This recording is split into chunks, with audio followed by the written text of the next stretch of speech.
નમસ્કાર. ગીર સોમનાથ જિલ્લાના ઉના તાલુકાના દેલવાડા વિસ્તારમાં Delwada Junagadh metre gauge train સેવા ફરી શરૂ થતાં સ્થાનિક લોકોમાં ખુશીની લાગણી જોવા મળી છે. લાંબા સમયથી બંધ રહેલી આ ટ્રેન સેવા ફરી શરૂ કરવા માટે દેલવાડા, હરમડિયા અને સનવાવ ગામના લોકો દ્વારા આંદોલન કરવામાં આવ્યું હતું. ત્યારબાદ સાંસદ રાજેશ ચુડાસમા અને સ્થાનિક પ્રતિનિધિઓ દ્વારા ટ્રેન શરૂ કરવાની ખાતરી આપવામાં આવી હતી. ટ્રેન સેવા શરૂ થતાં વિદ્યાર્થી, મજૂરો, દર્દીઓ અને આસપાસના 32 ગામોના લોકોને પરિવહન સુવિધામાં મોટી રાહત મળી છે. વધુ સમાચાર માટે જોડાયેલા રહો. RP Gujarat news, Rajkot.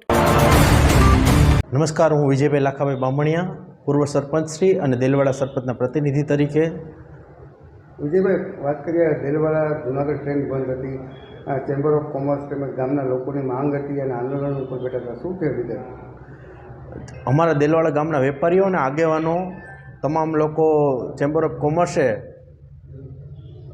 આંદોલન માટે અનશન ઉપર બેઠા હતા. અમારા જિલ્લાના પ્રમુખ શ્રી સંજયભાઈ પરમાર અને અમારા એમપીની સાથે વાત કરી તેમનું આંદોલન છોડાવી અને એમને વચન આપ્યું હતું અમને કે વહેલામાં વહેલી ટ્રેન ચાલુ થાય એવો અમે આગળ રજૂઆત કરશું. અને એ રજૂઆત સફળ થઈ અને ચેમ્બર અને અમારા ગામના આગેવાનોની મહેનતના પરિણામે આજરોજ ટ્રેન 26મી રામનવમીના દિવસે ટ્રેન ચાલુ થઈ છે. એ બદલ અમે તમામ નમસ્કાર.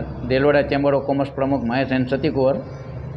મહેશભાઈ, દેલવાડા જૂનાગઢ ટ્રેન બંધ હતી, તમે આંદોલન ઉપર બેઠા હતા, હવે ટ્રેન પાછી ચાલુ થઈ છે, શું કહેશો? જે ટ્રેનનું અમે આંદોલન કર્યું તે રીતે અમને માહિતી મળી હતી ને તે વખતમાં એ ભાજપના પ્રતિનિધિઓ અને આગેવાનો તરફથી અમને આશ્વાસન દેવામાં આવ્યું હતું કે અમે પાછી ટ્રેન ચાલુ કરી આપવામાં આવશે.